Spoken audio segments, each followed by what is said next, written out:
Saudara, saatnya Anda menyimak Kompas Bisnis sekarang. Saya punya beberapa isu yang menarik untuk Anda simak. Salah satunya soal ini, saudara. Banyak proyek nih, banyak cuan.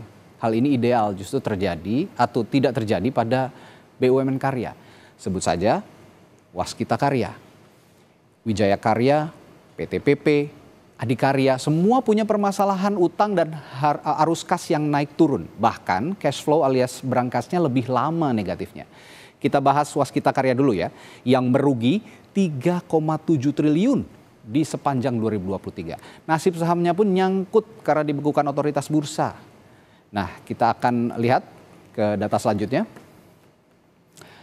Nah, awal mula saham Waskita dibekukan ini adalah pada 5 Mei 2023 melalui keterbukaan informasi di Bursa Efek Indonesia. Waskita mengumumkan pada saat itu gagal bayar bunga obligasinya. Merespons hal ini, otoritas bursa membekukan atau menghentikan aktivitas saham Waskita.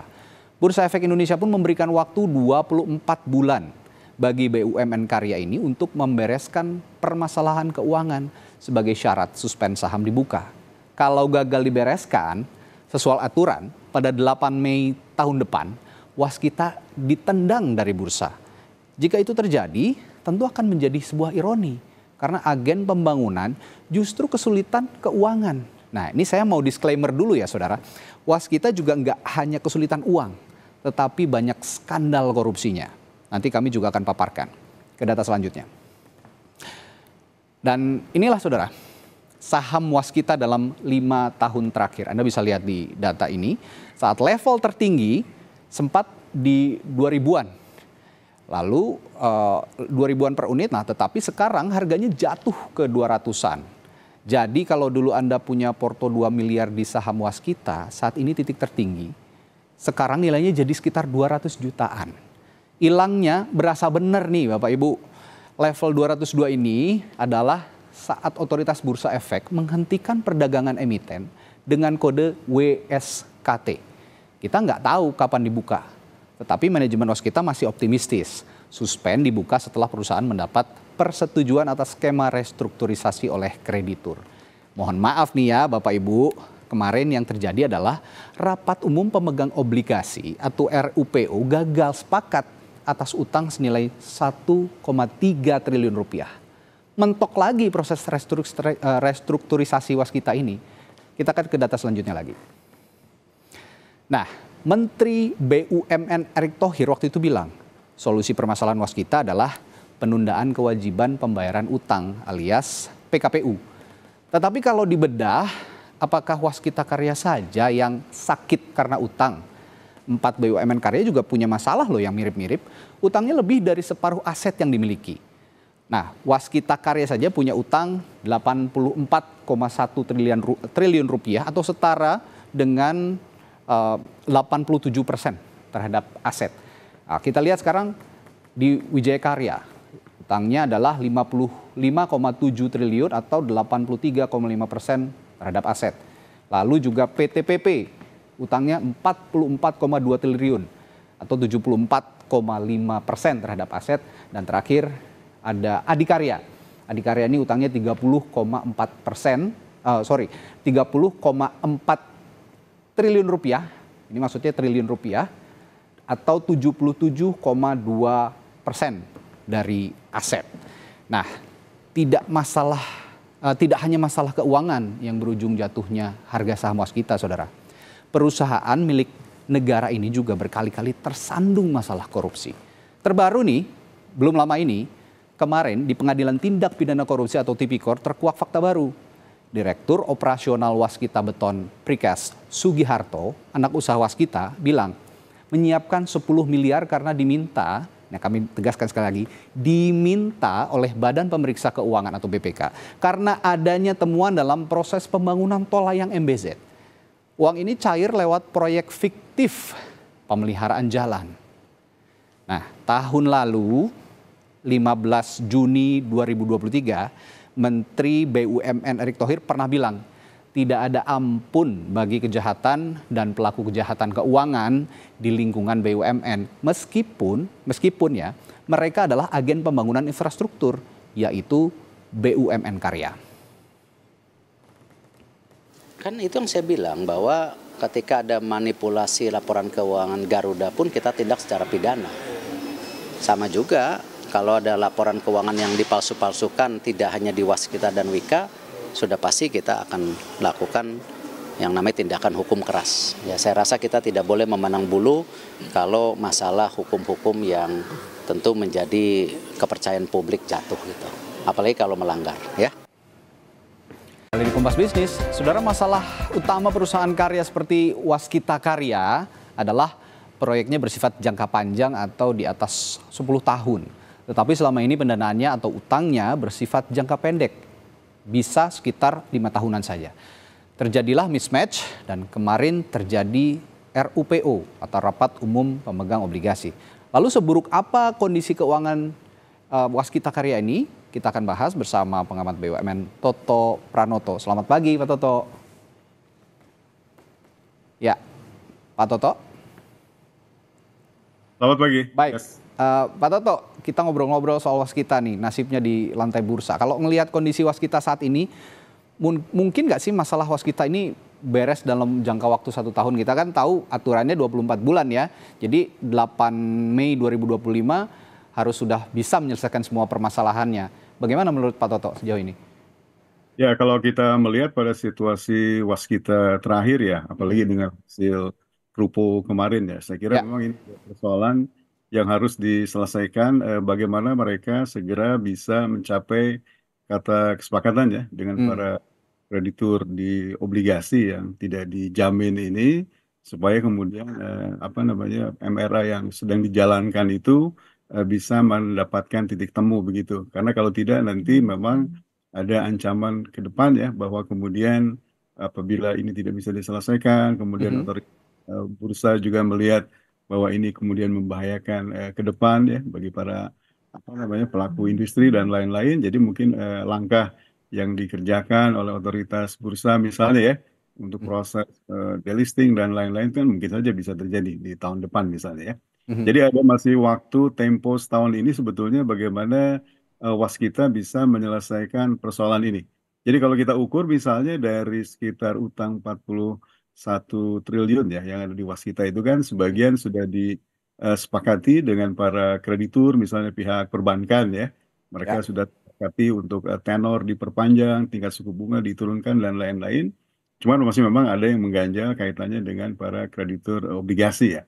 Jadi saya kira masalah ini harus segera diselesaikan. Ya, kalau tidak nanti ke depan tentu ini akan membahayakan keberlangsungan Waskita ya. Oke. Nah, masalahnya kan Pak Toto, selama ini kan penyelamatan Waskita ini melalui mekanisme penyertaan modal negara. Tapi kalau kita dengar-dengar kemarin ini sepertinya Kementerian Keuangan juga udah nggak mau nih melakukan hal yang sama. Kalau sudah begini, apakah penyelamatan Waskita Karya lewat PMN ini sudah tertutup Pak Toto? Ya ini saya kira kerangkanya dalam proses di mana kemudian kan ada proses restrukturisasi yang akan dijalankan ya. Pemerintah usulannya adalah misalnya menggabungkan Waskita dengan HK begitu ya. Jadi kalau misalnya nanti ke depan yang terjadi adalah Waskita sebagai anak perusahaan yang utama karya, maka tentu kalaupun ada lewat mekanisme bantuan lewat PMN, maka PMN itu nggak bisa langsung ke Waskita Karya sebagai anak perusahaan ya, tapi kepada HK sebagai induknya begitu ya. Jadi saya kira proses itu yang sedang dikerjakan. Jadi memang tidak memungkinkan PMN diberikan kepada anak usaha BUMN ya.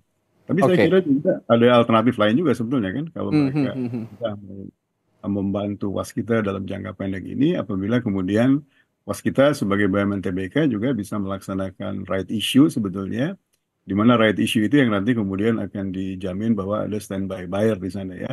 Misalnya pemerintah di sini yang kemudian nanti akan menyerap right issue-nya Waskita misalnya. Itu juga mungkin mekanisme lain yang bisa dipakai oleh pemerintah, bagaimana mereka bisa membantu likuiditas Waskita dalam jangka pendek ini. Oke. Nah ini ada masalah lain lagi nih Pak Toto. Waskita Karya ini kan punya utang 30 triliun dan celakanya utangnya ini ke bank BUMN juga. Nah ini celakanya ke bank BUMN juga, perbankan BUMN. Ada bank BUMN dengan porsi yang sangat besar, yang gede, ikut nyangkut. Jadi efeknya kemana-mana gitu. Nah kira-kira bisa diselesaikan nggak sih permasalahan yang satu ini? Dia utang ke bank BUMN juga gitu. Ya ini memang sengkarut yang cukup Sengkarut kompleks memang ya. ya. Dalam arti memang Agak pelik. ini kantongnya kantong di pemerintah juga ya. Iya. BUMN sebetulnya. Aha. Kita pahami dalam Master Restructuring Agreement yang sudah disepakati, kan sebetulnya pihak perbankan termasuk Himbara sebagai kreditur terbesar sudah sepakat sebetulnya ya untuk bisa merestruct hutang-hutangnya dalam perubahan dari sisi tenor ya yang jauh lebih jangka panjang dan juga misalnya perubahan dari tingkat suku bunga ya yang mungkin bisa Mhm. di begitu ya. Dalam arti bahwa apabila kemudian waskita kemudian bisa menyelesaikan persetujuan ya, apa namanya approval dengan kreditur obligasi yang masih belum setuju ke depannya, maka kemudian mestinya langkah-langkah restrukturisasi berikutnya yang akan dikerjakan ya oleh waskita dengan endorsement pemerintah Kementerian BUMN, mestinya dalam jangka panjang itu mereka secara perlahan itu ya Ya. bisa kembali on track lah, karena menurut saya investment yang sudah dikembangkan di dalam apa namanya grup waskita itu sudah terlalu besar gitu ya. Jadi menurut saya Ya. istilahnya too big to be fail begitu ya. Hmm. Jadi pasti akan ada upaya-upaya penyelamatan maksimal. Jadi menurut saya memang bagaimana proses nanti restructuring yang komprehensif dalam jangka panjang itu yang kemudian bisa diselesaikan. Tapi Ya. dalam jangka pendek ini saya kira kesepakatan ya dengan kreditur obligasi yang harus segera diselesaikan sehingga kemudian nanti rencana Oke. penyelesaian jangka panjangnya bisa dilaksanakan. Nah, ada lagi ini nggak beres-beres nih kayaknya masalahnya. Ada lagi nih Pak, karena ini saya harus tanyakan karena memang menyangkut publik. Eh, Waskita yang punya kode USKT di lantai bursa ini terancam delisting lah ya sekarang ini. Meskipun memang masih ada waktu sekitar 1 tahun untuk memperbaiki semuanya. Tapi ada juga 7,1 miliar saham publik yang nyangkut. Nah, ini gimana penyelesaiannya? Mekanisme seperti apa yang bisa ditempuh kira-kira Pak Toto? Ya ini memang menjadi pelik. Jadi kalau misalnya sampai delisting itu terjadi, tentu ini Hmm. akan sangat merugikan pihak investor ya. Karena Ya, kemudian bagaimana mereka bisa kemudian mencairkan likuiditasnya kalau kemudian sahamnya sudah delist ya. ya. Itu kan akan sulit sekali. Mhm. Jadi memang sebisa mungkin ini ancaman delisting ini harus bisa diatasi sehingga Ya, kemudian mereka tetap harus jalan. Dan kedua juga ancaman delisting itu juga sebetulnya akan mengganggu kredibilitas di pasar modal Indonesia juga ya. mhm. Bagaimanapun ini yang listed ini kan perusahaan negara ya. Iya, Jadi kalau perusahaan negara saja bisa delisting, aduh, apalagi dengan yang lain-lain. Jadi masalah reputasi ini juga penting untuk dijaga ya dalam iya, rangka iya. membantu bagaimana bursa memiliki kredibilitas yang bagus di mata investor baik lokal maupun global ya. Saya kira upaya-upaya untuk bisa mencegah delisting ini harus segera dikerjakan dalam Oke, setahun depan ini. oke. Nah, skema lain apa yang bisa dilakukan kalau memang PMN atau penyertaan modal negara ini bisa ditutup? Apakah divestasi solusinya atau ada langkah lain? Nah, kita ingat juga ada Indonesia Investment Authority atau INA gitu ya, diciptakan dalam visi penyelamatan juga sebenarnya. Masalahnya divestasi yang nggak bisa dilakukan secara cepat ini atau INA-nya yang sedang kurang manuver atau bagaimana, Pak Toto? Ya, saya kira langkah-langkah alternatif kan juga bisa dikerjakan ya. Saya kira mereka juga misalnya bisa dengan cepat melakukan divestasi atas beberapa aset jalan tol yang memang dianggap cukup prospektif ya. Ya. Mereka misalnya ruas tol di Batang, Pekalongan, mereka juga masih ada ruas tol di Depok misalnya ya, sampai Mhm. dengan dan lain-lain. Itu kan cukup prospektif karena traffic crowd-nya cukup tinggi ya. Meskipun juga memang ada ruas tol yang memang traffic crowd-nya kurang begitu ya.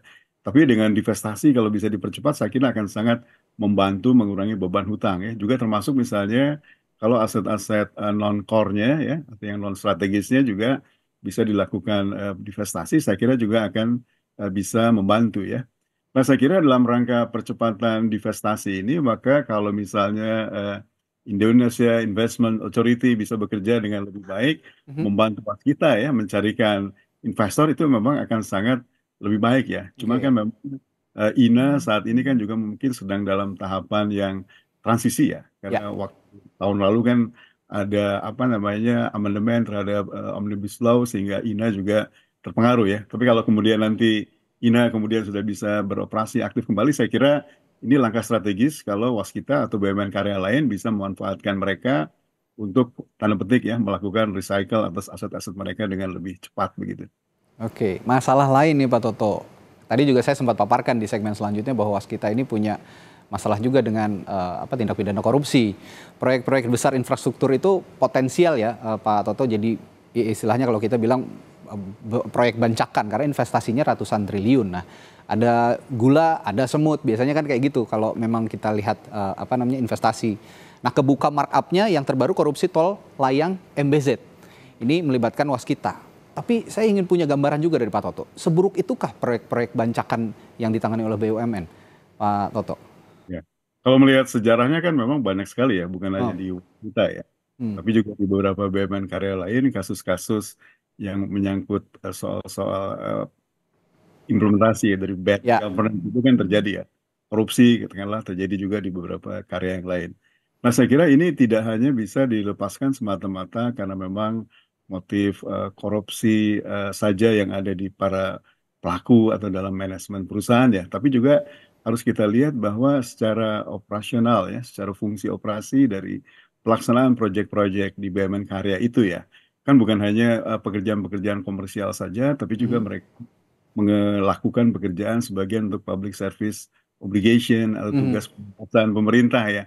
Kadang-kadang mereka juga harus melaksanakan itu dengan cepat ya, tapi kemudian sebetulnya secara sistem itu mereka belum siap begitu ya, sehingga kadang-kadang perlu ada langkah-langkah cepat ya, undercover mungkin yang harus mereka kerjakan, sehingga pada saat itu selesai baru mereka menyadari bahwa sebetulnya tidak tersedia dalam item yang formal dalam cost structures mereka bagaimana mereka harus membayar item-item tadi. Sehingga yang saya pahami pada saat bicara dengan sebagian dari eksekutif di BUMN Karya ini memang pada akhirnya mereka perlu melakukan langkah-langkah lain ya, termasuk tadi yang disampaikan misalnya membuat tanda petik pekerjaan fiktif untuk menyelesaikan beberapa langkah cepat yang mereka harus kerjakan supaya target waktu pelaksanaan pekerjaannya bisa tepat waktu begitu ya. Nah, saya kira dalam konteks semacam ini memang menjadi agak sulit, agak kompleks begitu ya. Jadi kedepannya menurut saya sebaiknya memang transparansi dan kemudian fungsi pengawasan ya, yang sebaiknya dikerjakan oleh Dewan Komisaris misalnya, memang harus berjalan dengan jauh lebih efektif begitu ya. Sehingga langkah-langkah pencegahan di depan itu bisa dilakukan dengan lebih baik supaya menghindarkan kejadian seperti ini terulang kembali ke depan. Sebenarnya masih dalam lingkup konsekuensi logis, tapi karena kompleks itu tadi ya Pak Toto, jadi ya mekanisme-mekanisme itu kadang juga mereka lakukan begitu kira-kira. Nah, terakhir nih, agak melebar sih Pak Toto. Kalau korupsi yang terjadi di BUMN lain, begitu seperti Timah, Taspen, dan lain-lain. Dulu juga ada Jiwasraya, bahkan juga ini menggegerkan juga nih Jiwasraya. Apakah hal yang sama kira-kira menurut Pak Toto bisa mungkin terjadi di masa depan, Pak? Ya, saya kira berulangnya kembali kejadian-kejadian seperti itu kan sebenarnya menunjukkan bahwa kualitas dari good corporate governance-nya yang perlu ditingkatin ya di lingkup BUMN ya. Jadi kan berbagai macam regulasi, aturan sudah ada sebetulnya. Tapi kalau korupsi masih terjadi juga, penyelewengan masih terjadi juga, berarti ada hal lain yang lebih fundamental yang terjadi, dan saya kira itu yang harus segera dibenahi. Jadi sekali lagi menurut saya, berbagai macam elemen pengawasan yang ada saya kira harus bekerja efektif lah untuk bisa pengawasan, elemen pengawasan, good corporate dan governance yang saat ini mungkin agak langka ya kita jumpai di BUMN karya. Jadi memang sepertinya itulah yang harus diperkuat, good governance, good corporate and governance, dan juga pengawasan-pengawasan yang harus diperkuat, termasuk juga dari lini-lini eksternal begitu ya Pak Toto, kira-kira tidak menutupi kemungkinan juga kita dan juga ada mekanisme pengawasan juga dari parlemen mungkin begitu. Baik, terima kasih pengamat BUMN Toto Pranoto telah berbagi perspektifnya di pagi hari ini dalam Kompas Bisnis. Terima kasih Pak sekali lagi. Sehat selalu Pak Toto. Sampai jumpa lagi.